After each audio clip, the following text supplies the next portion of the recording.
السلام عليكم ورحمة الله تعالى وبركاته. في هذا الفيديو سوف نشرح درس سيستيم دو deux équations du premier degré à deux inconnus. نظمة معادلتين من الدرجة الأولى بمجهولين. Définition. A, B, C, A', B' et C' sont des nombres réels donnés. La notation, on a des accolades AX plus BY égale C. A'X plus B'Y égale C' est appelé système de deux équations du premier degré à deux inconnus X et Y. تعريف A, B, C, A', B' و C' أعداد حقيقية معلومة. الكتابة عندنا لامة. المعادلة الأولى AX زائد BY تساوي C. A'X زائد B'Y تساوي C'. هذه الكتابة تسمى نظمة معادلتين من الدرجة الأولى. بوكوا علاش الدرجة الأولى؟ لأن الأس ديال إكس هو واحد والأس ديال إكغيك هو واحد. نظمة معادلتين من الدرجة الأولى بمجهولين إكس و إكغيك. Exemple. On a le système suivant x plus 2y égale 3, 3x plus y égale 2 est un système de deux équations du premier degré à deux inconnus x et y. Définition. Résoudre un système de deux équations du premier degré à deux inconnus x et y, c'est déterminer tous les couples x, y pour lesquels les deux équations soient vérifiées simultanément. تعريف حل نظمة معادلتين من الدرجة الأولى بمجهولين x و y هو تحديد جميع الأزواج x, y التي تحقق المعادلتين معا. Méthode de résolution algébrique. طرق الحلول الجبرية. A. Méthode de substitution. طريقة التعويض. Technique. On exprime une des deux inconnues en fonction de l'autre à l'aide d'une des équations. On substitue le résultat obtenu dans l'équation restante. بمعنى نعبر عن أحد المجهولين بدلالة المجهول الآخر في إحدى المعادلتين. المرحلة الثانية نقوم بتعويض النتيجة المحصلة عليها في المعادلة المتبقية. مثال تطبيقي. Résolvons le système. عندنا النظمة التالية 4x ناقص y تساوي 1 x زائد 2y تساوي 7. دابا غادي نطبقوا طريقة التعويض. غادي نكتبوا واحد المجهول بمعنى عندنا مجهولين x و y. إما نختاروا مثلا المعادلة الأولى أو المعادلة الثانية. أول شيء غادي نديرو غادي نسميو هاد المعادلات. المعادلة اللي الفوق نسميو لها المعادلة 1 والمعادلة اللي لتحت نسميو لها المعادلة 2. اش غادي نديرو؟ طريقة التعويض غادي نكتبو مثلا واحد المجهول إما في المعادلة الأولى أو المعادلة الثانية بدلالة المجهول الآخر. بمعنى إما نكتبو x كتساوي شي حاجة أو y كتساوي شي حاجة. مثلا حنا نختاروا المعادلة الثانية هذه اللي فيها x زائد 2y تساوي 7. Déterminons x en fonction de y dans l'équation 2. بمعنى نحدد x بدلالة y في المعادلة رقم 2. عندنا x زائد 2y تساوي 7. غادي نخليو x في الطرف الايسر وهاد جوج y نردوها للطرف الايمن. بمعنى خصنا نلقاو x تساوي شي حاجه بدلاله y. اذا هاد جوج y غنردوها للطرف الايمن سنغير الاشاره غادي تولي ناقص 2y. اذا المعادله ستصبح x تساوي 7 ناقص 2y. لاحظوا جيدا. دابا لقينا x تساوي 7 ناقص 2y. اش غادي نديرو؟ غادي نشدو القيمه ديال x اللي كتساوي 7 ناقص 2y غادي نعوضو مثلا في المعادله الاولى. Substituons remplaçons x dans l'équation 1 par 7 moins 2y. لقينا x كيساوي 7 ناقص 2y. اذا غادي نعوضو في المعادله الاولى يعني غادي نحيدو x نديرو في بلاصتو 7 ناقص 2y.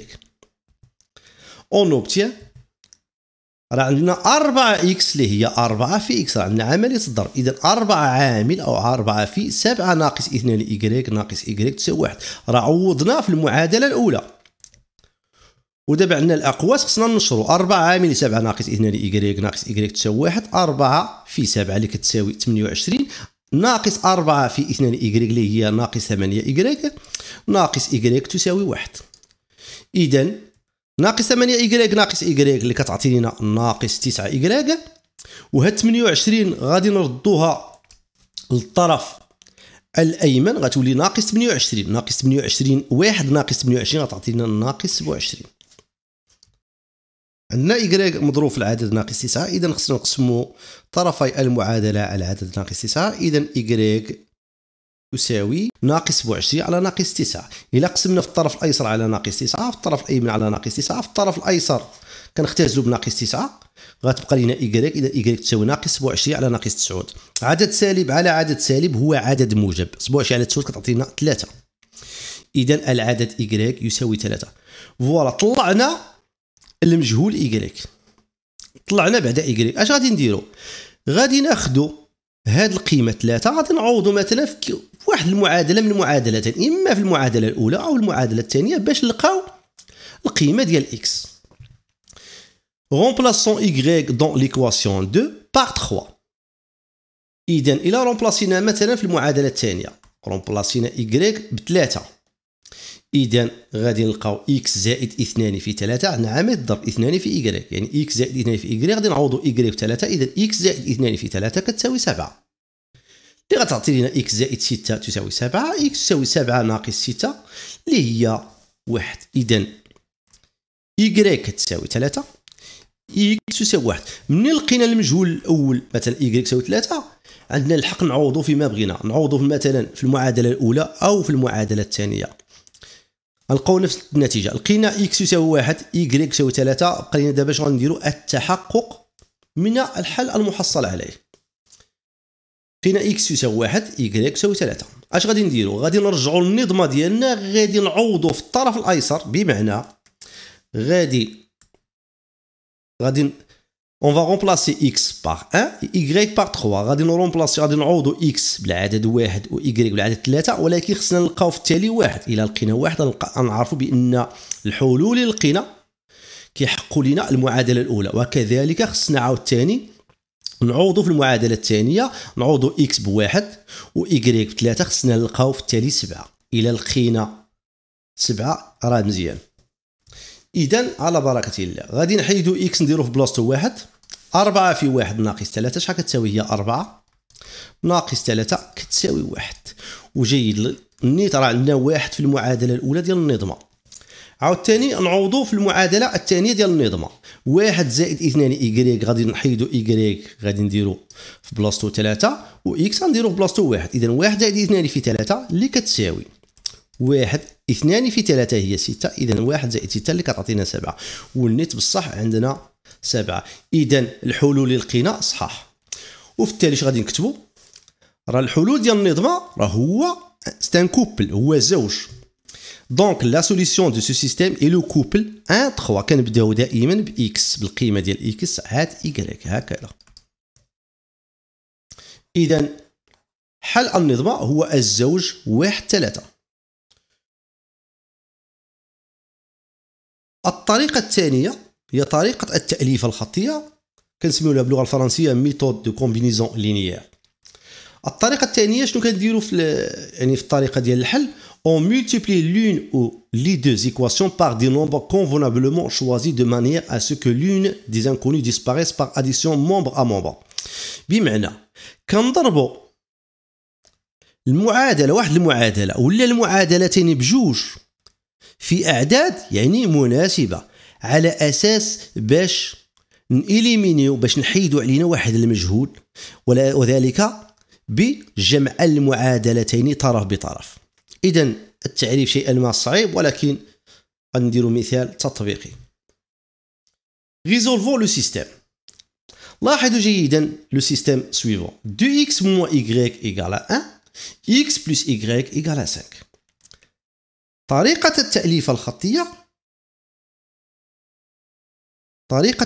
الخطية الهدف منها خصنا نجمعوا طرف بطرف. شنو هو الطرف؟ يعني غادي نجمعوا الطرف الأيسر مع الطرف الأيسر، والطرف الأيمن مع الطرف الأيمن، ولكن ما غاديش نجيو حنا مباشرة نجمعوا غير هكاك. غادي نشوفوا واش كاين واحد العدد هو لوبوزي ديالو. مثلا 2x، شنو هو لوبوزي ديال 2x؟ حنا نبداو غير بلاتي. مثلا شنو هو مقابل ديال العدد 2؟ مثلا هو العدد ناقص 2. شنو هو المقابل ديال العدد x؟ هو ناقص x. شنو هو المقابل ديال العدد مثلا 2x؟ هو ناقص 2x.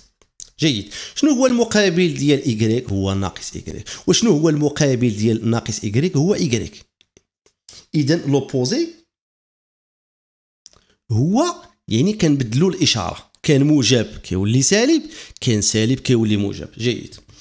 إذا حنا إلا جينا نجمعوا مثلا هاد المعادلتين طرف بطرف، غنشوفوا 2 إكس، عندنا هنا إكس، إذا إكس ماشي هو المقابل ديال 2 إكس. واخا نشوفوا هاد ناقص إيكغيك ونشوفوا المعادلة الثانية ناقص إيكغيك. لاحظوا جيدا عندنا إيكغيك هو المقابل ديال ناقص إيكغيك، أو ناقص إيكغيك هو المقابل ديال عدد إيكغيك. إذا نستطيع أن نجمع المعادلتين طرفا بطرف للتخلص من المجهول إيكغيك. إلا جمعنا 2 إكس ناقص إيكغيك زائد إكس زائد إيكغيك غادي نتخلصوا من ناقص إيكغيك زائد إيكغيك. اش غيبقى لينا؟ غيبقى لينا إكس، غتبقى لينا 2 إكس زائد إكس اللي كتعطينا 3 إكس، 1 زائد 5 تعطينا 6. إذا غنسميو المعادلة الأولى هي 1 والثانية 2.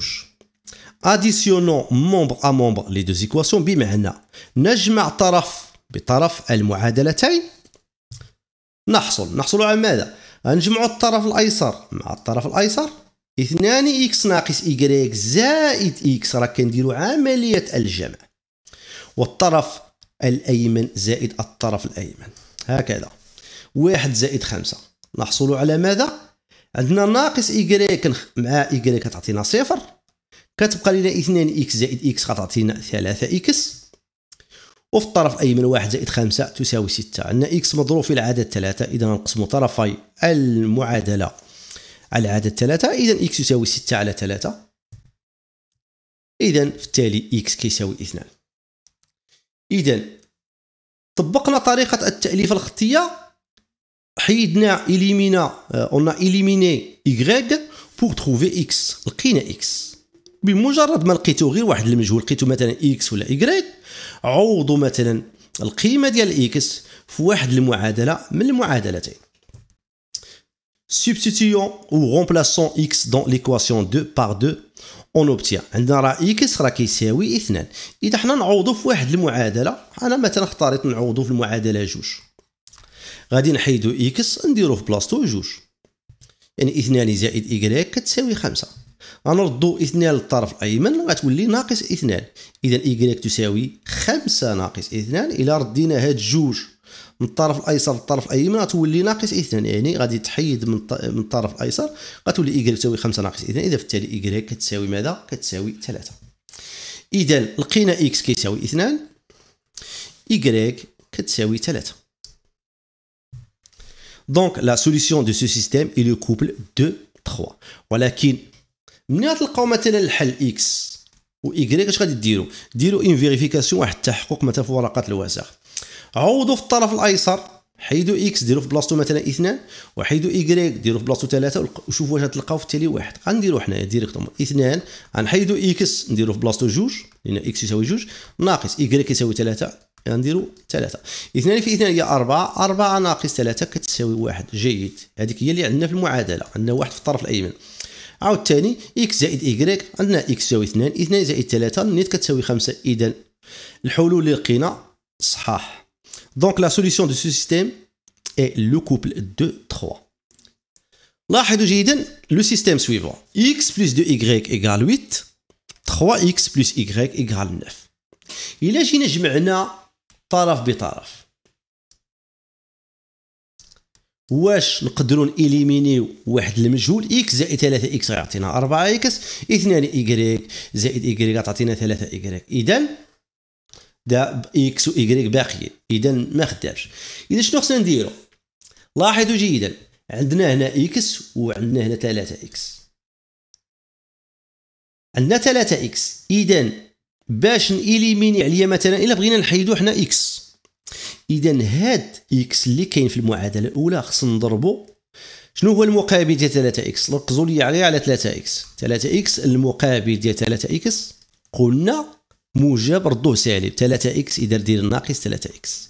راه حنا في المعادلة الأولى راه عندنا إكس، ولكن حنا خصنا ناقص 3 إكس. إذا فاش خصنا نضربو في العدد ناقص 3. إما نضربو نضربوا المعادله الاولى في ناقص 3. الا ضربناها في ناقص 3 غتولي لنا ناقص 3 اكس. الا جمعناها مع 3 اكس تعطينا صفر.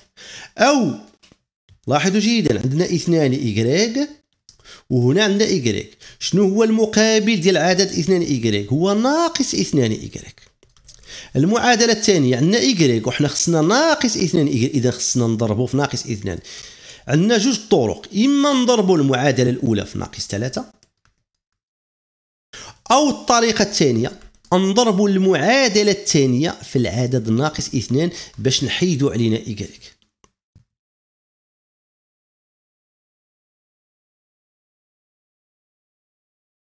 Multiplions les membres de l'équation 1 par moins 3.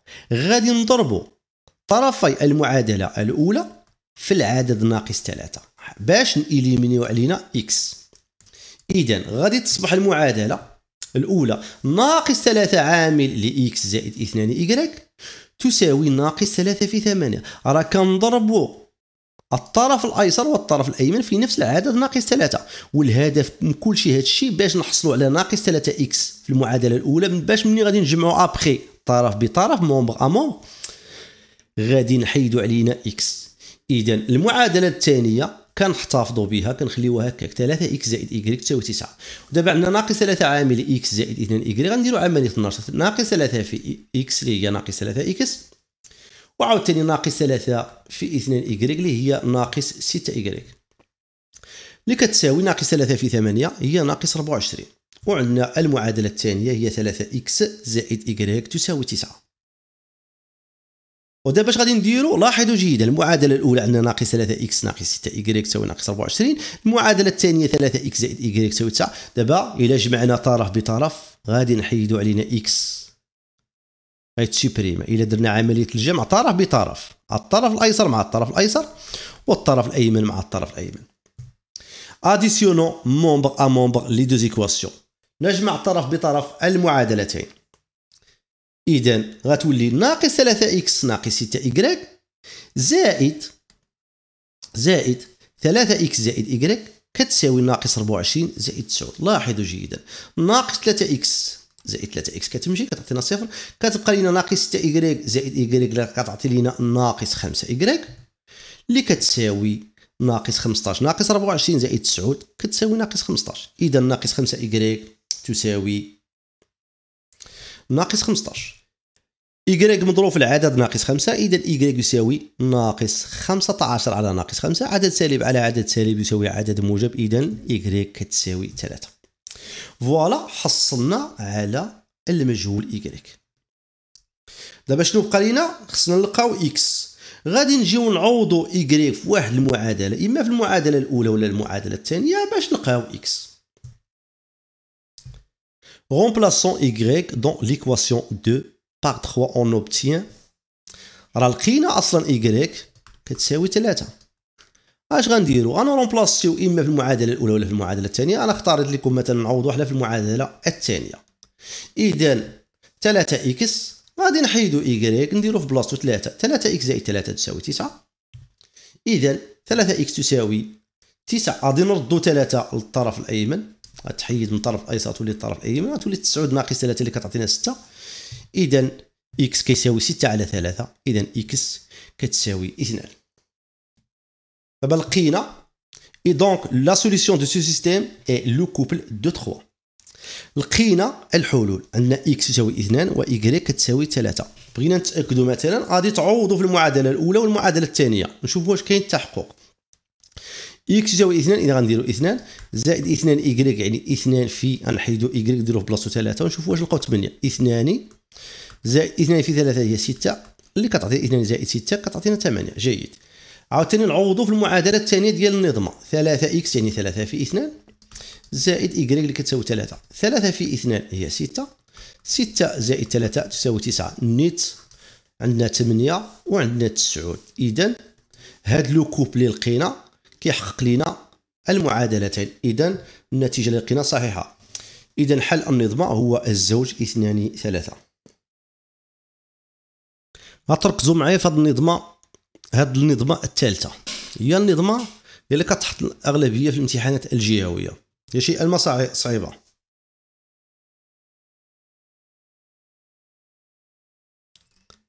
عندنا 3 إكس ناقص 2 إيكغيك تساوي 6، 4 إكس ناقص 3 إيكغيك تساوي 7. بغينا نطبقوا طريقة التأليفة الخطية، يعني لا ميثود دو كومبينيزون لينيير.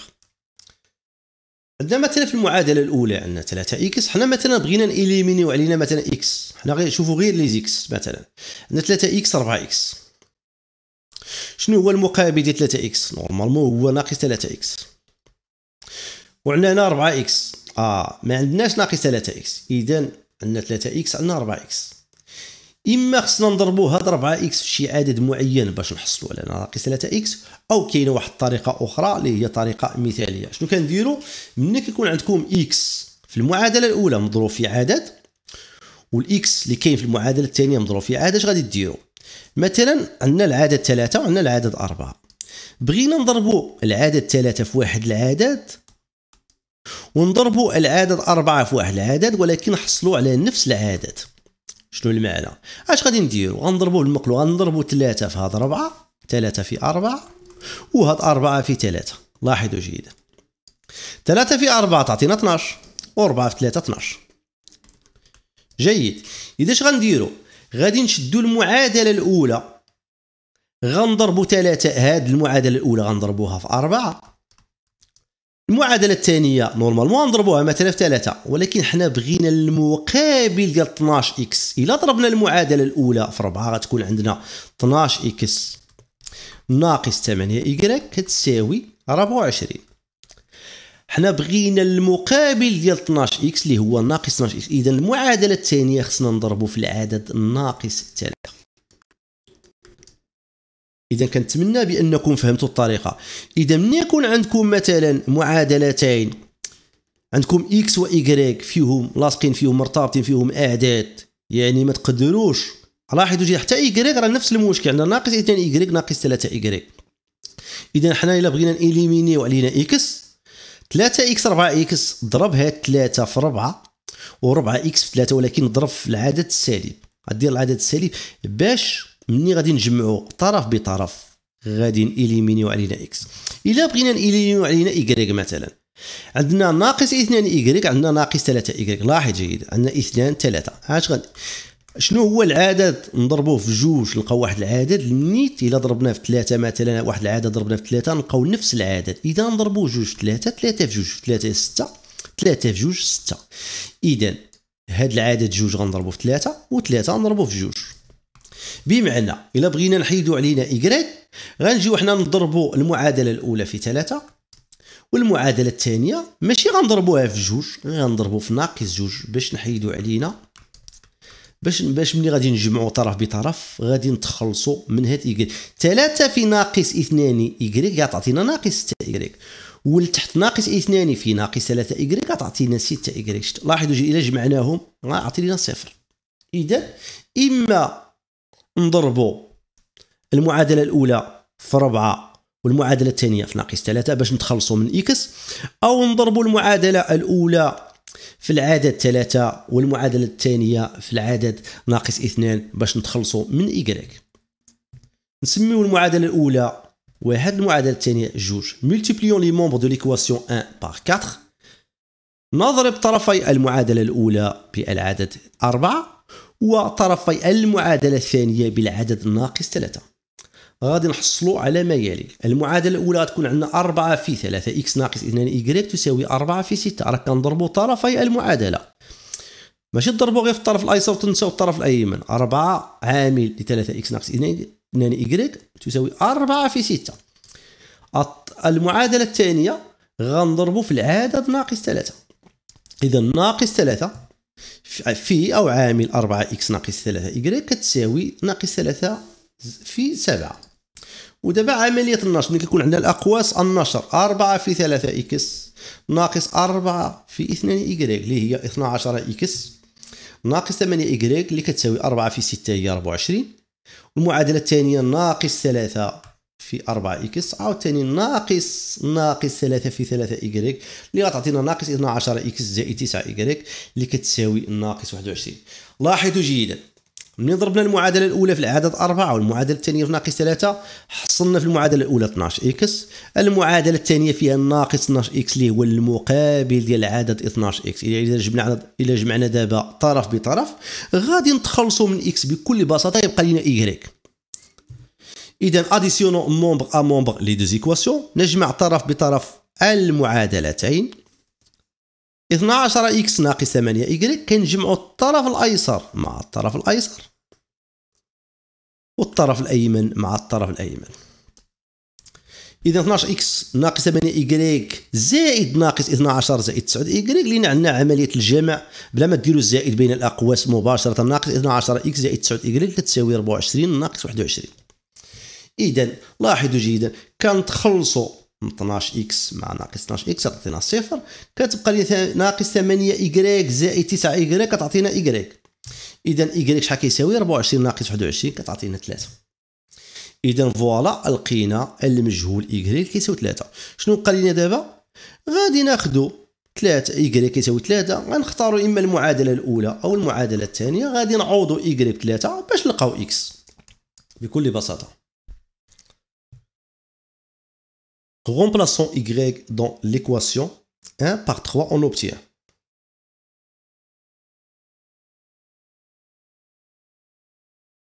عندنا غنعوضوا حنا في المعادله الاولى عندنا 3 x ناقص 2 y تساوي 6. غادي نعوضوا y بالعدد 3 لان لقينا y كيساوي 3. اذا 3 x ناقص 2 في 3 كتساوي 6. اذا 3 x ناقص 6 كتساوي 6. غادي نردوا ناقص 6 للطرف الايمن غتولي زائد 6. اذا 3 x كتساوي 12. الا حيدنا ناقص 6 من الطرف الايسر نردوها للطرف الايمن غتولي غنبدلوا الاشاره. اذا 6 زائد 6 اللي كتعطينا 12. اذا x كتساوي 12 على 3 الوغ x ايكال 4. اذا فوالا لقينا x و y. لقينا x كيساوي 4 و y كيساوي 3. ولكن دائما قديروا لا فيريفيكاسيون. غادي نعوضوا في المعادله الاولى. غادي نحيدوا x نديروا في بلاصتو 4. اذا 3 فوا 4 موان 2 فوا y ايكال 3. 3 فوا 4 ايكال 12 موان 2 فوا 3 سي موان 6. الوغ 12 موان 6 ايكال 6. وليت عندنا 6 في المعادله الاولى. اذا مزيان عاوتاني نعوضوا في المعادله الثانيه. نشوفوا 4 في x اللي هي 4 في 4 ناقص 3 في 3. 4 في 4 هي 16 16. الوغ 16 موان 9 ايكال 7. ونيت عندنا 7 في المعادله الثانيه. اذا الحلول اللي لقينا صحيحين 100%.